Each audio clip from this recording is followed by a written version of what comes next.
Shalom Extra People, nama saya Aldi Wijaya, saya salah satu mahasiswa tingkat akhir di salah satu institut di daerah Serpong. Di tengah masa yang sulit ini ya, di tengah pandemi, di tengah resesi, saya berpikir apa sih yang saya bisa lakukan untuk negara ini. Ternyata kalau saya pikir-pikir, belum banyak saya melakukan hal yang baik untuk negara ini. Contohnya nih ya Extra People, dalam kehidupan sehari-hari aja saya masih sering tidak mengikuti peraturan pemerintah. Contohnya, dalam berkendara aja saya sering tidak mematuhi peraturan lalu lintas. Saya sering tidak memakai helm, saya masih sering kebut-kebutan, saya masih sering bermain gadget saat berkendara. Dan itu membuat saya kena tilang. Nah, bahkan kan dikit lagi pemilu nih, saya aja belum pernah milih tuh siapa presiden saya, siapa DPR saya nggak pernah ikut nyoblos alias golput, tidak memilih siapa-siapa. Nah, hal-hal tadi adalah hal-hal negatif yang saya lakukan. Extra People jangan ikutin ya. Karena bukan hanya merugikan diri saya, itu akan merugikan diri kamu dan orang lain. Dan bahkan pemerintah. Setelah dipikir-pikir ternyata ada yang pernah saya lakukan loh teman-teman. Saya bayar pajak. Nah, paling enggak saya melakukan salah satu tanggung jawab saya lah sebagai masyarakat di Indonesia untuk membayar pajak. Nah, Extra People, apa sih yang bisa kita lakukan sebagai anak muda untuk membangun bangsa ini menjadi lebih baik? Yuk kita belajar bersama-sama setelah ini. Tetap semangat, God bless you.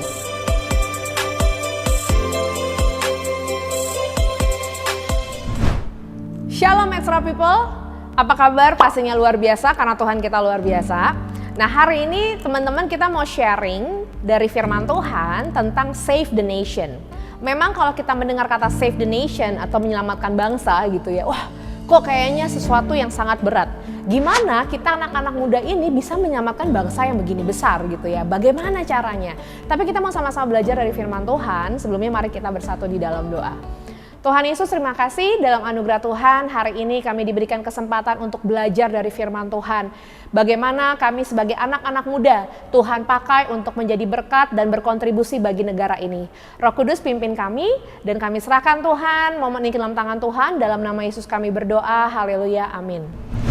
Pada saat situasi yang terjadi saat ini teman-teman ya, banyak hal kebijakan yang diberikan pemerintah mungkin dirasa masyarakat sepertinya tidak pas gitu ya. Bahkan mungkin masyarakat banyak tidak puas dengan kebijakan pemerintah. Khususnya dalam memberikan beberapa penyelesaian menghadapi pandemi ini. Nah, anak-anak muda juga nggak sedikit tuh yang ikut berdemo mengaspirasikan suara rakyat gitu ya. Ingin menyuarakan aspirasi rakyat kepada pemerintah. Tapi seringkali yang terjadi, ujung-ujungnya malah anarkis gitu ya. Kenapa? Karena menurut penelitian anak muda itu paling gampang tersulut. Jika diberikan satu pemahaman gitu ya, berulang-ulang kali diberikan, maka anak-anak muda itu gampang banget tuh untuk tersulut mempunyai ideologi padahal yang belum tentu itu benar. Itu yang pertama nih teman-teman. Yang kedua, ada juga nih anak-anak muda yang menghadapi pandemi ini mereka justru turun tangan gitu ya. Jadi sukarelawan, bahkan menjadi orang-orang ya kepanjangan tangan pemerintah untuk menolong orang-orang yang terkena COVID gitu ya. Mereka menjadi sukarelawan misalnya di rumah sakit yang ditentukan oleh pemerintah untuk para penderita COVID. Bukan hanya itu saja, bahkan juga ada anak-anak muda dari koceknya sendiri nggak begitu besar tapi mereka mau memberikan sesuatu, berkontribusi, membantu pemerintah paling enggak gitu ya dengan memberikan apa yang mereka bisa. Nah, kita mau belajar ada dua hal nih teman-teman.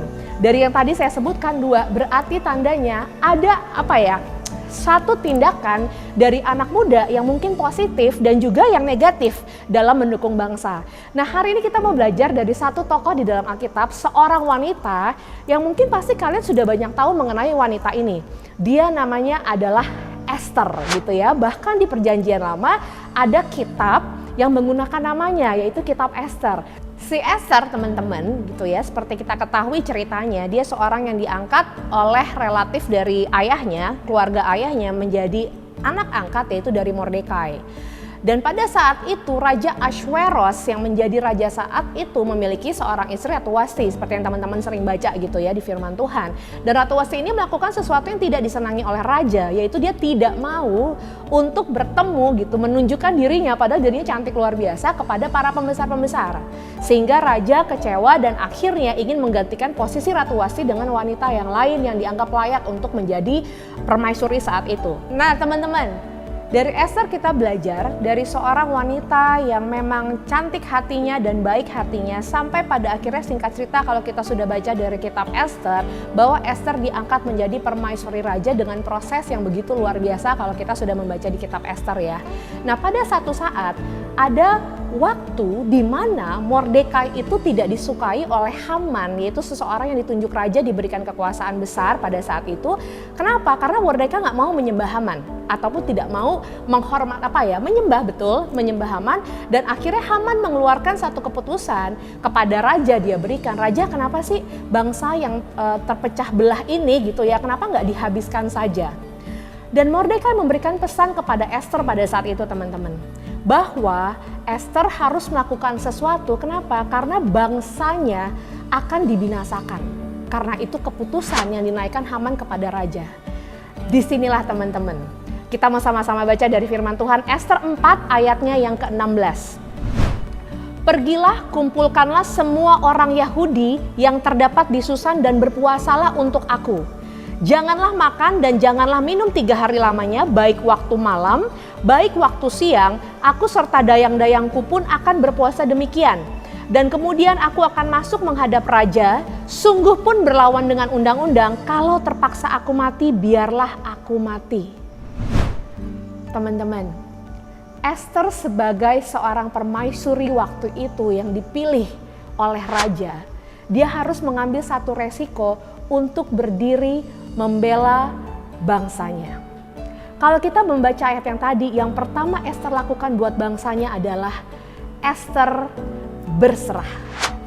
Apa bukti keberserahan Esther? Kalau kita baca, dia mengajak, bahkan dia berpuasa khusus 3 hari untuk bangsanya.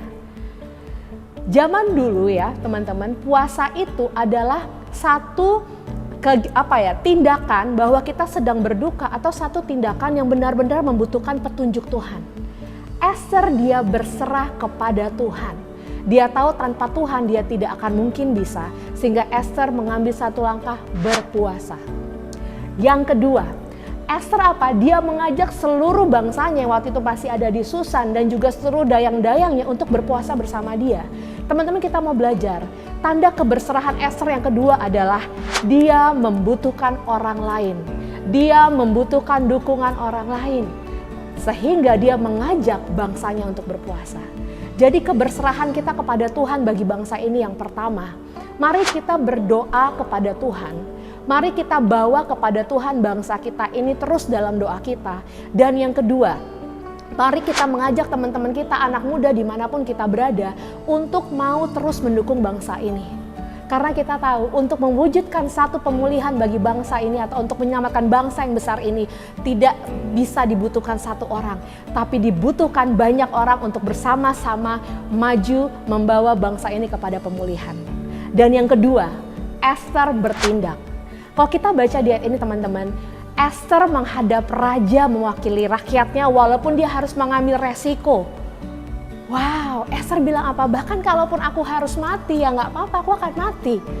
Karena pada saat itu menghadap raja walaupun sebagai suaminya nggak bisa sembarangan. Harus ada protokol tertentu dan Esther tetap melakukan itu, dia tetap melakukan ketundukan kepada pemerintah. Dia menghadap raja, dia membawa bangsanya. Dan kalau kita membaca seterusnya, sampai pada akhirnya Raja Ahasveros memberikan perkenanannya kepada Esther untuk menyelamatkan bangsanya sehingga tidak terjadi pembantaian atau satu hukuman di mana bangsa Yahudi saat itu akan dibinasakan. Kembali kita belajar teman-teman, yang pertama Esther berserah kepada Tuhan. Dia tahu dia memerlukan Tuhan untuk menyelamatkan bangsanya dan dia membutuhkan dukungan dari sesamanya. Yang kedua, dia bertindak. Bertindak untuk pemerintah, bertindak menyelamatkan bangsa bukan berarti kita harus melakukan berlawanan teman-teman. Tapi firman Tuhan di Roma 13 saya akan bacakan. Firman Tuhan berkata di Roma 13 ayat 1 sampai ke 3, kepatuhan kepada pemerintah. Tiap-tiap orang harus takluk kepada pemerintah yang di atasnya, sebab tidak ada pemerintah yang tidak berasal dari Allah. Dan pemerintah-pemerintah yang ada ditetapkan oleh Allah. Sebab itu, barang siapa melawan pemerintah, ia melawan ketetapan Allah, dan siapa yang melakukannya akan mendatangkan hukuman atas dirinya. Sebab jika seorang berbuat baik, ia tidak usah takut kepada pemerintah, hanya jika ia berbuat jahat. Maukah kamu hidup tanpa takut kepada pemerintah? Perbuatlah apa yang baik dan kamu akan beroleh pujian daripadanya. Mari kita bertindak jadi berkat buat bangsa ini. Dari hal yang paling kecil, mengikuti peraturan dan instruksi yang pemerintah berikan, bahkan itu dimulai dari jalan raya teman-teman. Kalau kita yang nyetir motor, kita yang nyetir mobil, apapun yang kita lakukan, mari kita lakukan sesuai dengan perintah ataupun sesuai dengan peraturan yang pemerintah berikan. Yang kedua, mari ucapkan kata berkat buat pemerintah. Misalnya ada satu kebijakan yang kita nggak suka, mari kita doakan pemerintah kita. Dan yang ketiga, lakukan apapun yang engkau bisa bagi pemerintah ini. Kalau engkau bisa jadi sukarelawan, silakan jadi sukarelawan. Kalau engkau bisa memberikan mungkin sedikit dari apa yang kau miliki ataupun apapun penghasilanmu, kau mau kasih buat pemerintah, silakan. Untuk program-program sosial pemerintah atau apapun itu. Intinya, mari bertindak. Nah, kita belajar dari Esther teman-teman. Arti nama Esther yaitu Hadassah dari bahasa aslinya, yang berarti pohon murad, yang daun dan bunganya itu bisa dipakai sebagai parfum dan obat. Suatu tumbuhan yang sangat berguna. Dan itu melambangkan kemurahan ilahi. Dan Esther sesuai dengan namanya dipakai Tuhan menjadi penyelamat bangsa. Jadi teman-teman, sebagai anak muda yang Tuhan taruh di bangsa Indonesia ini, mari kita mendukung bangsa ini, menyelamatkan bangsa ini dengan sesuatu yang bisa kita lakukan. At least kita berdoa bagi bangsa kita. Yang kedua, mari tetap bawa dampak positif yang luar biasa lewat perkataan maupun perbuatan di tengah anak-anak muda di bangsa ini dimanapun engkau ditempatkan. Apakah kau di komunitas gereja, apakah engkau di komunitas motor, di komunitas apapun itu, tetap jadi berkat, jadilah pengaruh yang baik sehingga generasi muda di bangsa ini menjadi generasi yang baik, yang benar dan yang luar biasa. Dan yang ketiga, apapun itu engkau ingin menyuarakan aspirasi rakyat, bahkan itu suaramu sendiri, jangan melawan pemerintah. Tapi lakukan itu dengan penuh hikmat kebijaksanaan. Sekalipun kalian yang suka demo, silakan demo gak apa-apa. Tapi ingat, mari demo dengan cara yang baik dan benar dan tidak berakhir dengan anarkis. Jadi anak-anak muda, siap Tuhan pakai untuk menyelamatkan bangsa ini. Dan mari kita bersatu di dalam doa. Tuhan Yesus, terima kasih untuk firman Tuhan. Kami belajar dari Esther, kami mau berserah Tuhan. Sebagai anak-anak muda yang Tuhan taruh di bangsa ini, kami ingin mengandalkan Tuhan, membawa bangsa kami lewat doa kami. Dan bukan hanya itu Tuhan, seperti firman Tuhan katakan, kami ingin bertindak. Mari Tuhan pakai kami menjadi alat Tuhan bagi bangsa ini, menjadi berkat bagi generasi muda, bahkan komunitas di mana Tuhan tempatkan kami. Terima kasih Bapa yang baik, kami siap untuk Tuhan pakai menjadi penyelamat-penyelamat bangsa ini. Dan di dalam nama Yesus kami berdoa. Extra People, sampai ketemu di program selanjutnya. Mari kita sama-sama save the nation. Tuhan Yesus memberkati.